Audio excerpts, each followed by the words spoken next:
Programı düzenleyen bu iki kuruluşun organize etmiş olduğu Kutlu Doğum programına hepiniz hoş geldiniz, sefalar getirdiniz.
Veysel Karani gibi kızgın çölde Bilal, sebatinde sen vardın.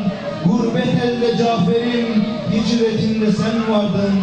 Ya Muhammed, sen vardın her baharın özünde. Bizler vazifemizi bizden önceki güzel insanların yaptığı gibi, bizden önceki insanların vazifeye kuvvetli bir biçimde bağlandıkları gibi bizler de bugün bağlanırsak Allah'ın lütuf ve inayetiyle çok boş yüreklere, çok boş ülkelere, çok boş insanlara bu kutlu insanın sevdasını hep birlikte Allah'ın lütuf ve inayetiyle yazmaya devam edeceğiz inşallah. Tekbir!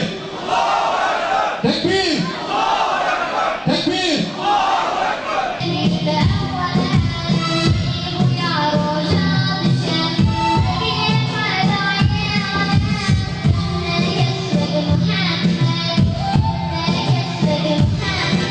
Ey enbiya serveri, evliyalar rehberi. Ey enbiya serveri, evliyalar rehberi.